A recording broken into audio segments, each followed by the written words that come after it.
¿Qué tal, amigos y amigas? Reciban un cordial saludo.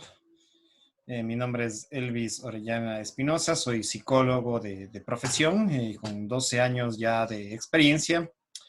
El día de hoy vamos a hacer una videoconferencia centrada en lo que es una técnica de investigación, que es el análisis documental. Ya especialmente lo que es el análisis documental y dándoles a conocer que tengo otro video que se llama Metodología de la Investigación, este es como un complemento o una cierta continuación de ese otro video. Entonces les invito a que visiten ese y vean ese video para que puedan entender de una mejor manera. Habíamos dicho que hay diversas técnicas de investigación dentro de los métodos cualitativos, el método cuantitativo y el método mixto, que son los principales métodos de investigación. Y cada uno de estos métodos tienen diversas técnicas, digamos, pero las más conocidas son el análisis documental, que es el que estamos yendo a revisar y a profundizar, las observaciones, las entrevistas, los grupos focales, las reuniones, las encuestas, los censos, el TIC Data o el Big Data. El día de hoy vamos a profundizar en una de las técnicas más relevantes que es como un punto de partida para cualquier otro tipo de técnica de investigación y se refiere a lo que es el análisis documental. El análisis, o en algunos casos también depende la visión que se tenga, también puede ser la síntesis. Análisis es dividir el todo en partes, mientras que la síntesis es juntar los componentes en común o más importantes de las partes, ¿ya? Es como integrar, el análisis es descomponer. Entonces, pero bueno, vamos a centrarnos en el análisis documental, es una técnica de investigación, como ya habíamos dicho. Como ustedes ven en pantalla, aquí tenemos una foto de un antigua casi, de un bibliotecario, revisando varios libros y documentos y concentrado en la búsqueda del conocimiento en los diferentes libros o documentos que están ahí. Entonces, eso implica que permanentemente debemos analizar documentación, ya sea escrita, puede ser visual o auditiva, y que puede ser física o puede ser digital. Por ejemplo, en el trabajo requerimos analizar a veces ciertas leyes, normas o normativas, reglamentos, manuales, políticas, libros, ¿sí? En muchas bibliotecas, por ejemplo, a veces necesitamos también analizar diapositivas, fichas, archivos, textos, enciclopedias, videos, producción de audio, producción radial o producción televisiva. Esos, digamos, son los documentos, ya sean físicos o digitales, que siempre un investigador tendrá que acudir a, a estos instrumentos para levantar y hacer un análisis documental. Entonces, todo esto son documentos, ¿sí? Como les digo, insisto nuevamente, pueden ser escritos, visuales o auditivos. Escritos como libros, como normativas, como en papel, digamos así, en parte física. Visual, por ejemplo, videos en YouTube o películas, pueden ser imágenes, puede ser pintura, puede ser programas de televisión, etcétera, etcétera, etcétera. Y en auditiva también escuchamos, por ejemplo, música, canciones, escuchamos sonidos, lo que nos dicen las otras personas, escuchamos el discurso, los discursos, eh, por ejemplo, los discursos de los meetings políticos, las entrevistas que se desarrollan, puede ser programas de radio, etcétera, etcétera. Analizar, sí, ya lo dije, analizar significa descomponer algo en partes, un todo en partes para poderlo estudiar, comprenderlo, conocerlo, aplicarlo o recrearlo, ¿ya? Ese es el análisis. Entonces, ya lo expliqué, la diferencia entre análisis y síntesis. Análisis es dividir el todo en partes para cada parte ser analizada y la síntesis es más bien de pequeños pedacitos, tratar de integrarles y ver los aspectos en común para entender el todo, ¿ya? Entonces, algunos lo llaman la síntesis documental. pero en este caso vamos, digamos, como un término general, vamos a utilizar como el análisis documental. Por ejemplo, el análisis de un documento escrito implicaría estudiarlo o leerlo por temas, por capítulos, qué dice el índice, de qué habla, ¿sí? O módulos para así comprender su contenido, mensaje o información. Pero yendo más allá, ¿sí? Si vamos más allá, deberíamos entender su autor, incluso conocer quién fue su autor, cómo es su biografía, en el caso, por ejemplo, que leamos un libro. ¿Sí? A veces solamente leemos y no sabemos la vida del autor, ni a qué se dedicó, ni cómo escribió esa obra, cómo la desarrolló, etcétera. La fecha en que fue publicada, siempre es importante conocer la fecha en que se desarrolló esa obra, puede ser libro, como les digo, también puede ser un video en YouTube, cuándo fue publicado, porque a veces se saca de contexto. Entonces es importante siempre revisar el autor, quién lo desarrolló, la fecha, cuándo se desarrolló, el lugar donde se desarrolló, ¿sí? El lugar donde fue escrito, donde fue producido un libro, un video, un audio, en qué contexto se dio eso de ahí, por lo tanto la fecha y el lugar son importantes. ¿Por qué fue escrito? ¿Cuáles han sido los motivos? ¿Qué justificativos hay para haber escrito un libro, para haber desarrollado un video, para haber desarrollado una norma, una constitución, una ley, un reglamento, etcétera?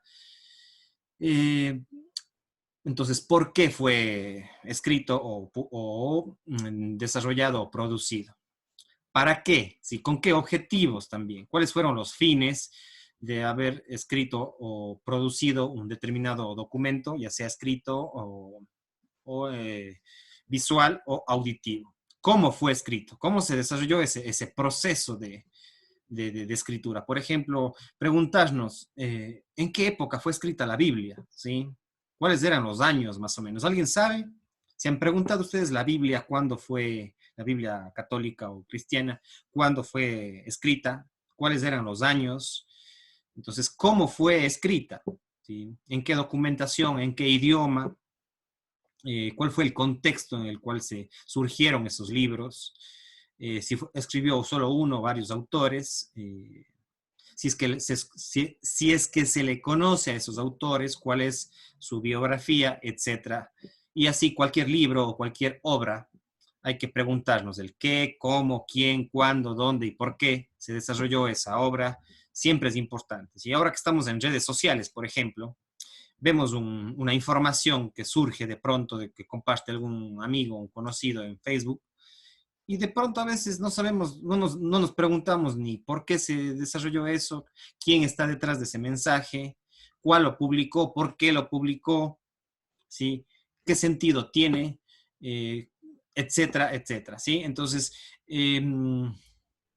siempre hay que tener cuidado con el manejo de la información, ¿ya? A veces compartimos nomás cualquier cosa de una cuenta falsa, por ejemplo, o información que no comprobamos. Y eso ahora es fácil, lo que conocemos como las fake news, ¿sí? Las noticias falsas que a veces impulsivamente compartimos sin tener una cierta meditación de dónde proviene ese mensaje, quién lo publicó, para qué, con qué fines, de qué tendencias ideológicas, de que es un chiste de mal, digamos, mal sano, digamos así, o tiene un sentido positivo, etcétera. Y no solamente en las redes sociales, en el Internet en general estamos rodeados de tanta información y a veces nos creemos cualquier cosa que hay en el Internet. Entonces, para ello necesitamos siempre, o intentar por lo menos, yo sé que todos de alguna manera caemos en compartir cualquier cosa que hay por ahí en las redes o en el Internet, o leemos cualquier archivo en el caso de los estudiantes, por ejemplo. Sí, a veces no nos preguntamos ni quién escribió, ni si la página es confiable, quién es el autor, cuál es la fecha, dónde se escribió, en qué ciudad, en qué época, etcétera, etcétera. ¿Sí? Entonces, siempre hay que preguntarnos esas preguntas, qué, quién, cómo, dónde, por qué, cuándo, para qué, cómo, etcétera, en lo que es el análisis documental, ¿ya? Y no solamente en libros, no solamente en el Internet, sino también, por ejemplo, en una radio, en un medio de comunicación, en la televisión. ¿Por qué me está diciendo eso ese periodista? ¿Sí? ¿Qué intereses hay detrás? ¿Ya? cuándo se está publicando. Porque a veces también se manda un video total haciéndonos creer que es actual, pero total ese video fue de hace unos 10, 15 años. Entonces no nos preguntamos cuándo se desarrolló ese de ahí. Entonces, a veces eso es el sacar de contexto cierta información. En el caso, como les decía, de los estudiantes también a veces buscan en fuentes que no son confiables, Rincón del Vago, inclusive hasta un vicepresidente de la República creo que hizo una tesis basándose en Rincón del Vago, y no solo él, sino muchísima gente, pero digamos, ya llegamos al nivel, en el caso del Ecuador, que un vicepresidente hizo una tesis basada en ciertas partes tomando como fuente el Rincón del Vago a una tesis ya de universitaria. Entonces, todas esas cosas hay que tener mucho cuidado. No digo que, por ejemplo, uno como investigador también comete sus errores, o sea, no somos perfectos, pero por lo menos hay que evitarlos en su máxima expresión, ¿sí? Hay que evitar a lo máximo, no hacernos esas preguntas básicas del análisis documental. Entonces, siempre es importante hacer esa reflexión en la medida de lo posible. Bueno, más que siempre, en la medida de lo posible, eh, saber todo sobre una publicación, un libro, un texto, incluso a veces hasta en la misma cocina. Compramos un producto, pero no vemos su fecha de caducidad. Entonces, bueno, ¿quién fue el que produjo o el que produció ese producto? ¿En qué fecha? Si ya, ¿cuándo va a caducar? ¿Cuánto tiempo tiene de elaborada? ¿Qué, qué empresa lo elaboró? Etcétera, ¿sí? Entonces, todo eso es parte de preguntarnos para poder hacer un análisis básico documental, ¿sí? Un análisis documental. Por ejemplo, en el Internet, ¿sí? En el, bueno, antes de Internet, más bien dicho, unas de las grandes fuentes de información, especialmente surgidas en el siglo XVIII aproximadamente, en Europa, fue, por ejemplo, las enciclopedias, ¿ya? En física, digamos, en documento escrito, en documento, en papel, digamos así. Entonces, hay diferentes tipos de enciclopedias, las físicas, las offline y las online. Entonces, las enciclopedias nos permiten tener un conocimiento diverso, eh, segmentado en ciertas áreas, por ejemplo, química, biología, cultura, psicología, historia, matemáticas, lenguaje, literatura, etcétera. Entonces, las enciclopedias principalmente vienen de la Ilustración, una época europea, si no estoy mal, es en el siglo XVIII, donde que se desarrolló la enciclopedia. Pero, digamos, en el siglo XX, acá en el Ecuador, hemos tenido muchas de estas famosas enciclopedias con diferentes marcas o de diferentes editores o editoriales. Entonces son las enciclopedias físicas, pero también un tiempo, y todavía en parte existen las enciclopedias en la computadora offline, es decir, fuera de línea, fuera de internet, como por ejemplo, todos conocemos, a lo menos los de mi época, antes de tener el internet predominantemente, especialmente en los noventas, conocimos lo que fue la enciclopedia en carta, ¿sí? Entonces, de qué buscábamos, teníamos conocimientos de todo un poco, no especializado, pero sí de todo un poco como cultura general, que eso es lo que promueve las enciclopedias. Y Encarta, o mi primera Encarta, o Encarta, fue una de las producciones importantes dentro de lo que son las enciclopedias offline. Ahora tenemos una enciclopedia que es online y una de las más conocidas que es la Wikipedia, la enciclopedia libre y que es editada por muchos personas que se suscriben a esas páginas. Incluso yo tuve unos intentos de hacer ciertas ediciones, pero realmente es todo un mundo ser editor de Wikipedia porque uno necesita tener fuentes de diferentes partes. Entonces, bueno, en torno, por ejemplo, a Rincón del Vago es bien negativo. Eso no es recomendable ni para una tesis ni de bachillerato, peor para una tesis de tercer nivel y ni se diga de cuarto nivel. O sea, Rincón del Vago, o sea, eso es otra cosa, no es información fidedigna. Tampoco uno se puede confiar de cualquier blog que exista por ahí en el Internet y de cualquier información. Entonces hay que ser críticos con la información. En el caso de la Wikipedia, yo creo que hasta un nivel secundario, ¿sí? Un nivel de colegio, sí puede ser un instrumento importante de investigación, primario y secundario. Tercer nivel, ya para citar en artículos, en trabajos académicos, no es recomendable, ¿sí? No es, la Wikipedia no es 100% confiable, pero digamos, tiene un nivel hasta cierto punto aceptable, ¿ya? Eh, Entendiendo que tiene siempre sus márgenes de error.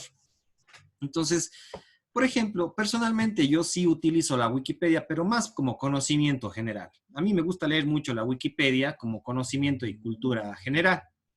Entonces, sí soy un wikipedista, inclusive he tratado de editar ciertos artículos, he editado algunos, he hecho algunos aportes a la Wikipedia, suscribiéndome para poder ser editor. Eh, Tiene sus normativas, realmente yo no conocía mucho las normativas de Wikipedia, entonces uno tiene que empaparse, tiene que conocer, tiene que informarse de lo que es esta enciclopedia libre. No es completamente mala, pero utilizarlo como una fuente para algún artículo de un trabajo universitario y ni se diga para una tesis, o sea, eso no es recomendable. Eso sí que no es recomendable. Digamos, la Wikipedia nos sirve a un nivel primario y digamos hasta secundario, aunque digamos en algunos colegios también ya restringen a la Wikipedia. Sin embargo, yo diría que no es tan mala, no es tan mala. No tiene punto de comparación con Rincón del Vago u otro tipo, o monografías.com, no, no tiene comparación. Digamos, esta es un poco más seria. Pero insisto, no es recomendable utilizarlo como una fuente o como una bibliografía dentro de trabajos ya universitarios y ni se diga tesis o maestrías, ¿no? No es recomendable. Ahora, de que uno pueda en su vida cotidiana leer la Wikipedia, entendiendo que no siempre es confiable, pero que tiene información valiosa, entonces sí, como cultura general sí. Sí, es lo que a mí me gusta, o sea, es más como cultura general.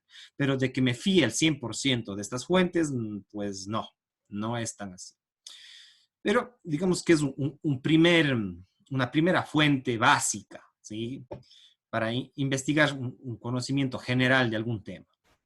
Ahora, si uno quiere ya especializarse, si quiere escribir, si quiere citar un artículo en la universidad o en la tesis, ya necesita otras fuentes, ya más importantes, más serias, de alguna manera un poco más comprobadas. Entonces, ya vamos a revisar a continuación. Pero lo que quiero dejar claro es que la Wikipedia como cultura general sí es importante, sí es buena, o sea, leerlo incluso si es que alguien quiere editar, tiene que saber las normativas, no tampoco cualquiera edita.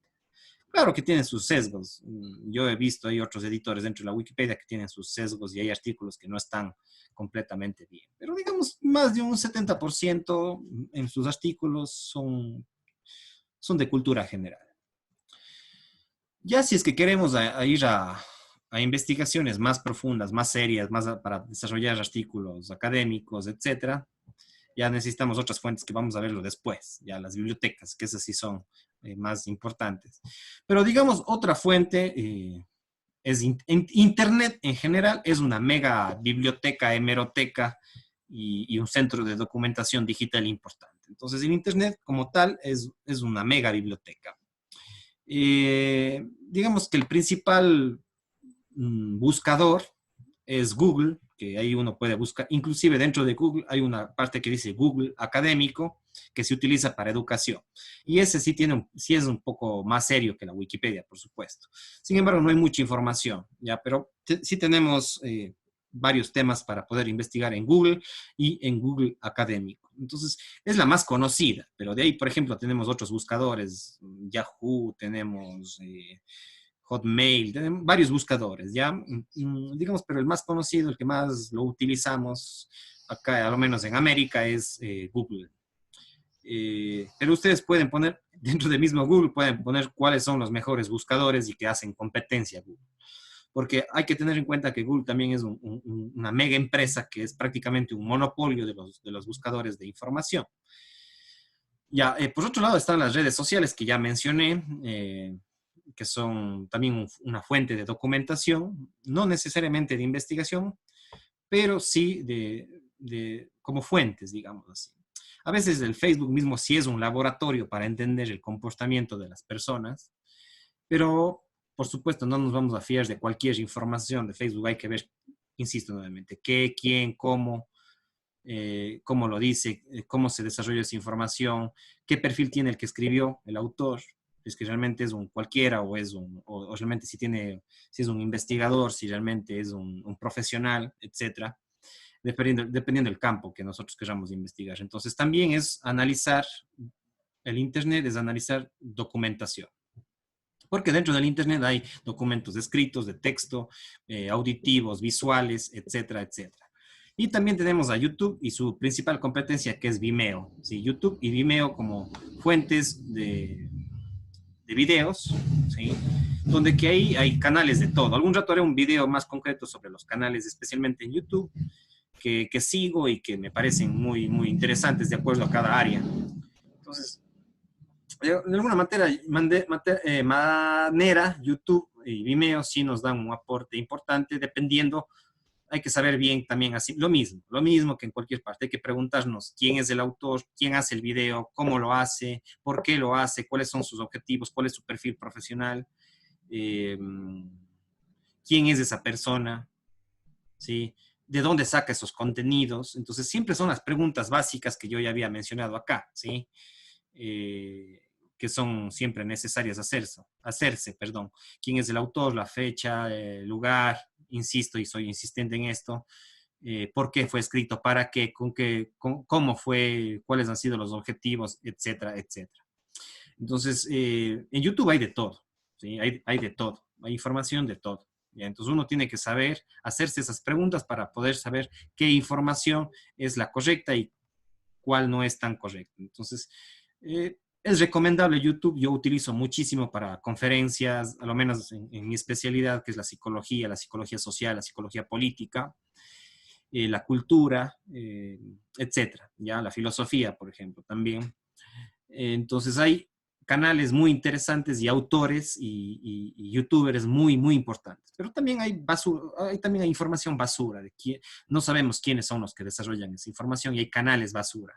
Pero, como digo, hay de todo y por lo tanto siempre tenemos que hacernos esas preguntas e investigar quién es ese youtuber, quién es el dueño de ese canal, qué contenidos tiene, de dónde saca esa información, cuáles son las fuentes que utiliza, cuál es el perfil profesional o no es profesional el que lo hace, o es un artista o no es un artista, etcétera, etcétera, etcétera. Entonces, siempre hay que tener en cuenta el manejo de la información. Eh, ya. Ahora, digamos ya información o fuentes ya más estudiantiles, más académicas, más serias, son por supuesto las bibliotecas y los centros de documentación. Digamos que dentro de los centros de documentación o bibliotecas tenemos las físicas, las digitales y las mixtas, ¿sí? Que complementan, las mixtas son las que complementan lo físico con lo digital, pero las físicas son las clásicas, ¿no? Las clásicas bibliotecas que se tienen en las universidades, en algunas ciudades son mega bibliotecas, en México, eh, en Nueva York, en las principales ciudades del mundo, acá en Cuenca, por ejemplo, hay también algunas bibliotecas como el Centro de Documentación de la Universidad de Cuenca, el Centro de Documentación de la Universidad de la SUAY, de la Politécnica Salesiana, son las que conozco, también la del municipio de Cuenca. Hay centros de documentación y las bibliotecas tradicionales, entonces son las bibliotecas físicas. Y también tenemos las bibliotecas digitales que, digamos, han surgido en el siglo XXI y que son muy importantes y que pertenecen a ciertas fundaciones, a ciertas organizaciones culturales, incluso a las mismas universidades. Entonces también tenemos bibliotecas digitales, entonces, inclusive hay bibliotecas de acuerdo a cada área, ¿ya? De pronto las áreas humanistas, sociales, las humanidades tienen ciertas bibliotecas y la medicina también tendrá sus propias, la biología, las neurociencias tendrán sus propias bibliotecas especializadas. Entonces hay de todo en el Internet. Y también las bibliotecas mixtas donde que se tiene tanto la información documental, libros, textos, videos así guardados, pero también tenemos gente que nos asesora en cómo acceder a bibliotecas virtuales y son parte por lo general de algunas universidades. Mm, ya, entonces eso sería lo que son el análisis documental, pero aquí estoy viendo que me falta algo, creo que lo perdí.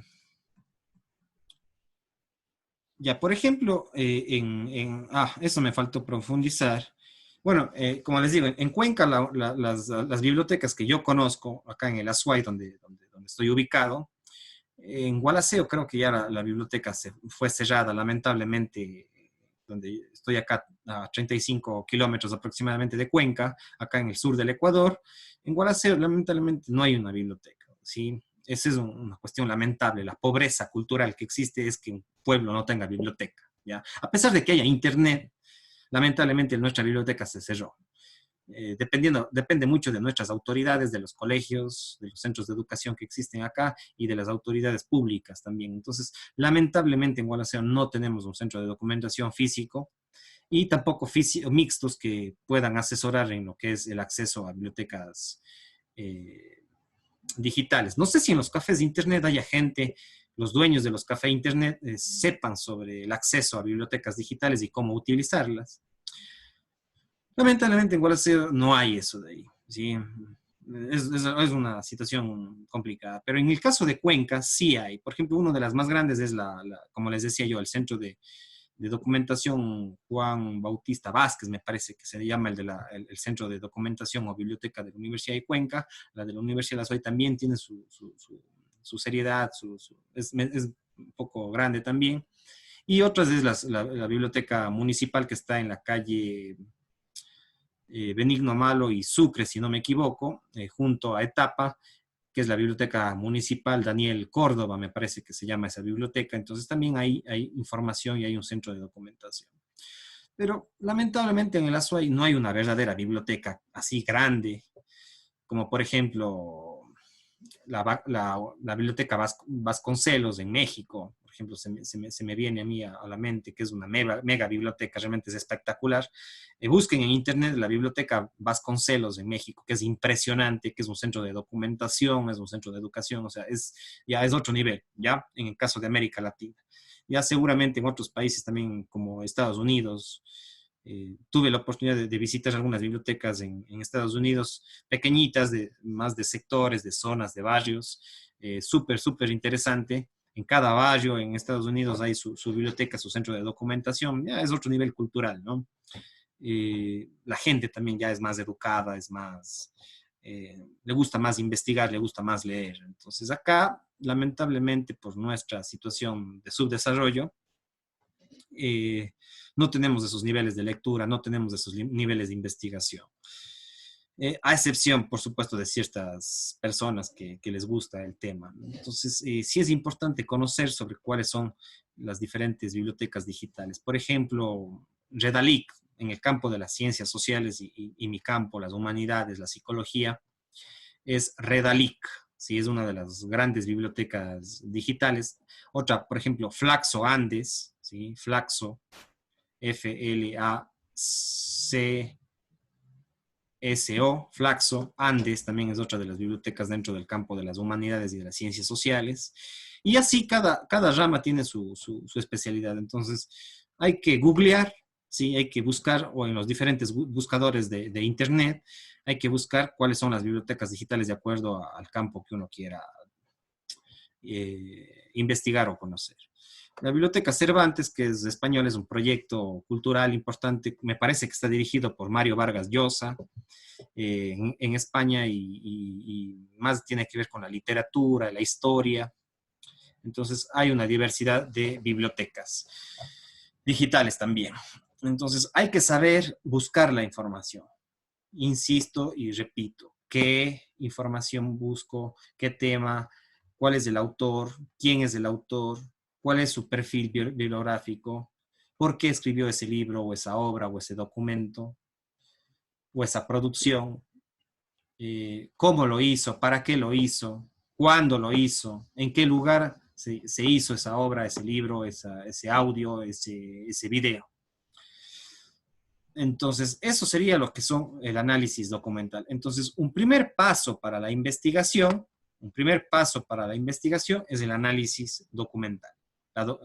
Y ahí se pueden complementar con otras herramientas, como por ejemplo el análisis del discurso, los estudios del discurso, los multilemas, la dialéctica, entre otras, ¿ya? que nos sirven para realizar un análisis documental. Con esto, amigos y amigas, me estoy prácticamente despidiendo. No se olviden de seguirme en mi canal en YouTube, ¿sí? Suscríbanse a Elvis Orellana Espinosa en YouTube, ahí me pueden seguir y ahí coloco los diferentes videos, pero también en diferentes redes sociales que ustedes ven en pantalla, Facebook, Instagram, Twitter, Blogger, LinkedIn y comunicarse para cualquier asesoría de tesis, de investigaciones, de estudios, de historia, de genealogía, de psicología, pueden contactarse conmigo al teléfono que ustedes ven en pantalla. Pasen bien, ha sido un gusto, espero que esto les sirva a ustedes y invitarles también a cualquier consulta que tengan, sin problema me lo hagan en las diferentes, al Messenger o a las diferentes redes sociales, en el caso del WhatsApp también. Pasen bien, cuídense mucho, chao, chao.